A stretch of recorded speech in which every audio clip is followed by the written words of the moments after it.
Tudo bem, pessoal? Tudo tranquilo? Tudo beleza? Bem, a gente vai continuar nosso trabalho. Nós vimos na última aula, né, o magnetismo. Dei uma mudadinha, tive que dar uma mudadinha aqui em casa. Né? Já estou na oficina, o pessoal começa a se incomodar e a gente vai saindo, né? Mas esqueci de tirar as coisas aqui atrás, mas ficou, por isso mesmo. Então tá, enfim, vamos lá, vamos trabalhar, né? Bem, nós vimos na última aula o magnetismo, né? O magnetismo estava associado a uma propriedade que muita gente pensava que era separado da eletricidade. E nós acabamos, né, observando que os ímãs elementares, os elétrons são ímãs elementares, né? E que uma coisa interessante que a gente colocou na última aula é que o movimento do elétron, o spin do elétron, né, fazia dele um ímã elementar. Então, o movimento de portadores de carga parecia que era a causa do magnetismo. Parecia não. O Hans Christian Ørsted foi o cara que percebeu isso, né? Embora na época não era o intuito dele, e ele estava trabalhando, tinha lá um fio, esse fio tinha uma bateria, né, corrente contínua, e aí uma bússola perto. E quando ele ligou essa chave, né, a corrente elétrica acabou se instalando, né? Então a corrente elétrica vem aqui e se instala no fio. Tá lá, corrente elétrica passando pelo fio. O que é que ele percebeu? A hora que a corrente elétrica passou pelo fio, essa bússola que estava ali perto, ela mexeu. Ela deu uma mexida,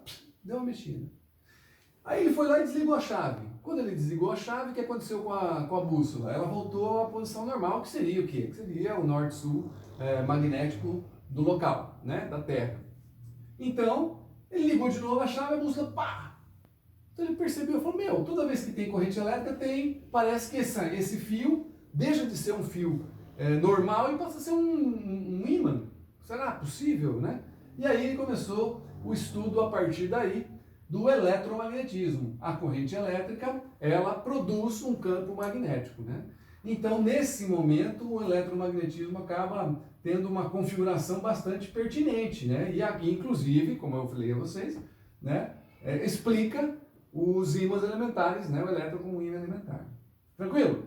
Bom, então, a partir desse momento, como isso aqui é um fio, como é que a gente vai estudar isso aí? Na verdade, a gente vai estudar alguns exemplos disso. Como assim? Eu posso ter um fio reto, eu posso ter uma espira, eu posso ter um solenoide. Então, de acordo com o formato do objeto, eu posso ter ímãs diferentes. O primeiro que a gente vai ver é o condutor reto. Então, o que significa isso? Pega uma folha, uma tábua qualquer, e eu atravesso um fio por ela. E vou passar corrente, né? Antes de passar a corrente, o que eu vou fazer? Eu vou pegar limalhas de ferro e vou colocar aqui, ó, limalha de ferro, toda ali sobre ela, né? Toda sobre aquela placa ali e tal. E vou ligar, vou passar a corrente aqui. Então aqui eu vou lá e passo uma corrente por esse condutor, uma corrente I. O que acontece? Esse cara se comporta como um ímã. E ao se comportar como um ímã, as limalhas de ferro, elas começam a ficar assim, ó. Elas começam a se agrupar, fazendo esse formato aqui, ó. Né? Tá lá. Exatamente como um ímã em forma de barra. Lembra que a gente viu as linhas de força, né, de um ímã em forma de barra? Exatamente como um ímã em forma de barra funciona, tá? E aí a ideia é, nossa, mas se isso acontece, esse cara virou um ímã, como é que a gente pode calcular? Aí eu vou apresentar para vocês uma equação que mostra como calcular o campo magnético a partir de uma corrente elétrica num condutor reto, né? Esse campo magnético será representado pelo B, né, de campo magnético, do condutor reto. Ele depende, primeira coisa, imagina, se não tivesse corrente não teria o ímã, portanto é diretamente proporcional à corrente elétrica, tá lá. Outra coisa que é interessante é assim, ó, o que vocês acham? Imagina esse círculo, né, está representado aqui em 3D, ele tem um perímetro. E agora imagina esse outro aqui, ó. Esse outro aqui tá lá, esse outro vermelhinho aqui, ó. Beleza? Qual que vocês acham que tem mais campo magnético? No azul, ou nessa região do azul, ou nessa região do vermelho? Bom, dá para perceber que quanto mais perto, mais intenso, né? Então eu posso pensar no seguinte, ó, tá vendo que esse azul aqui ele tem um perímetro, 2πr. Esse cara aqui tem outro perímetro maior. Então quanto menor é o perímetro, mais intenso é o campo. Opa, perímetro e campo inversamente proporcional. 2π. Ao invés de colocar R, eu vou colocar D, tá? O que significa? D é a distância do centro do condutor até a linha de força ou até o ponto que eu quero calcular o campo magnético, né? Tá bom? E ainda, o lugar onde está é representado também. Pode estar no vácuo, pode estar no ar. E aí, para representar o lugar, a gente usa uma grandeza chamada permeabilidade magnética. Ela é representada pela letra Mi, né? Tá lá. Então, Mi vezes I por 2πd. O Mi é a permeabilidade magnética. Só para vocês terem uma noção, né? No vácuo, essa permeabilidade magnética, 4π vezes 10 a menos 7. E aí entra a unidade, né? Que unidade, né? O campo magnético, gente, esse cara aqui, ele é medido em Tesla. Aqui, ó. Medido em Tesla, em homenagem ao Nikola Tesla, ou simplesmente o T. Então, se a gente quiser saber quem que é o Mi, deixa o campo aqui, Tesla, tá lá, Tesla, vezes a distância aqui, metro, vezes metro, dividido pela corrente ampere. Por isso que a unidade da permeabilidade magnética, Tesla vezes metro por ampere. Bom, mas como ele é um vetor, esse cara aqui é um vetor, né? Como ele é um vetor, ele tem módulo, direção e sentido. Então agora eu só apresentei um módulo para vocês. E a direção e sentido? Como a gente está no ensino médio, a gente vai usar uma regrinha, que é a regra da mão direita, né? Do que se trata a regra da mão direita? É uma maneira da gente direcionar o sentido do vetor campo magnético, tá? Como é que a gente usa a regra da mão direita? O polegar vai estar sempre no sentido da corrente e o resto dos dedos você pode usar em forma de concha, né? Tem gente que fala de tapa e tal, mas eu gosto da forma de concha, né? Você usa na forma de concha, tá? Desse jeitinho aqui, ó. E aí a ponta dos dedos vai indicar o sentido do campo. Por exemplo, né? Esse cara aqui, ó, corrente elétrica no polegar, e aqui ele vai dar a volta pelo fio, né? Como se eu tivesse aqui, né? Se eu pegar uma chave de fenda aqui, tá aqui, ó. A chave de fenda aqui, se esse cara aqui fosse o condutor, a gente colocava aqui o polegar e ele dava a volta desse jeito aqui. Beleza? Então, se a gente tiver essa brincadeira, aqui, esse é o sentido do campo, ó. Desse jeito, ó. Faz assim, ó, né? Faz assim, né? E dá a volta lá atrás e vem aqui. Então, esse aqui é o sentido do vetor. O interessante, na hora de usar a regra da mão direita, é que às vezes aparece esse cara aqui visto de cima. Se eu olhar visto de cima, se eu pegar esse troço aqui e virar para você, né? Então você imagina, o condutor está aqui, eu viro esse condutor assim, ó, desse jeito, né?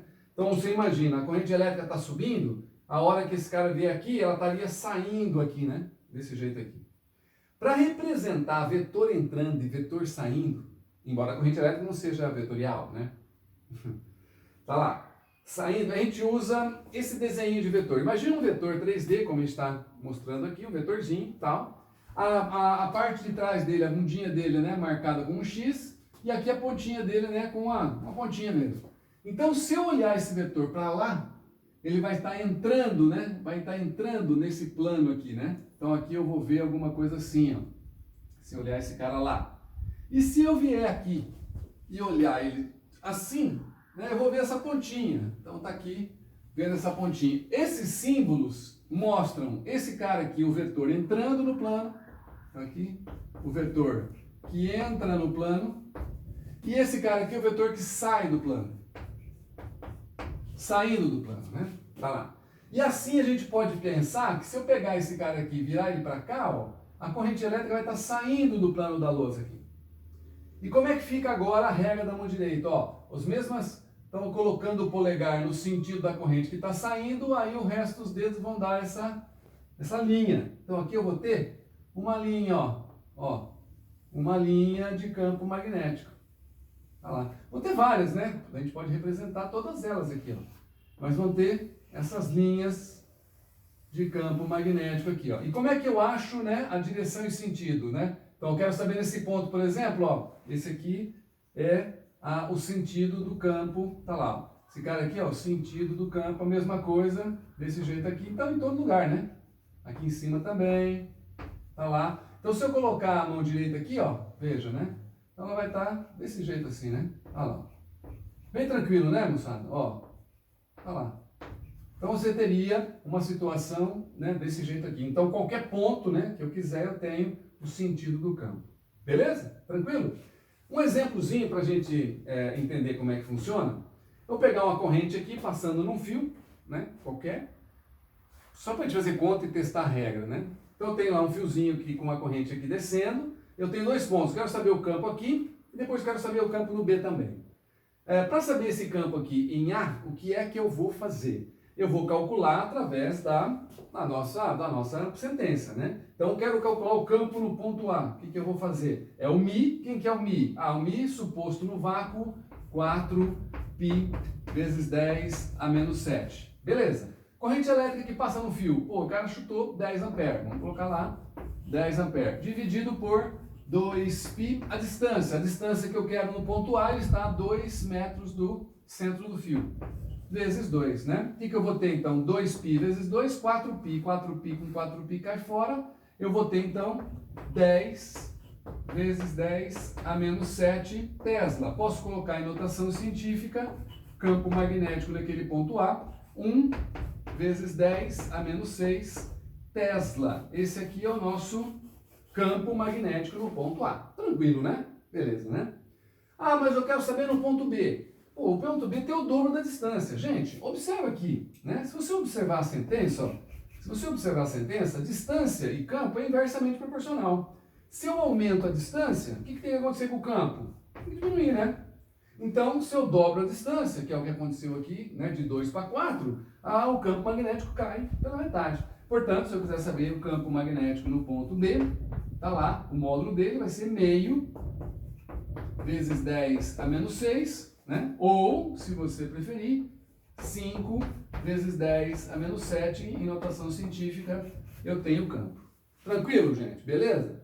Professor, mas e a direção e sentido lá? Regra da mão direita. Regra da mão direita. Como eu faço para saber no ponto A? Olha só, gente, ó. Esse cara, ó, polegar no sentido da corrente. O polegar está descendo, quero para o ponto A. Leva os dedos lá no ponto A, ó. Ó o ponto A aqui, ó. Tá vendo, ó? Campo descendo, o vetor está saindo, ó. Se o vetor está saindo, a gente representa esse cara aqui. Esse é o vetor, tá lá, vetor campo magnético no ponto A. E no ponto B, ó. Polegar, sentido da corrente, no ponto B, ó, o dedo aqui, ó, tá entrando na lousa, né? Entrando na lousa, eu represento por um xizinho, esse é o campo magnético, vetor campo magnético no ponto B, tem direção perpendicular ao plano da lousa, sentido entrando no campo da lousa, cujo módulo é 5 vezes 10 a menos 7 Tesla. Tranquilo? Então agora nós vamos fazer mais uma aula que é falando sobre espiras e solenoides. Tranquilo? Beleza? Segura aí.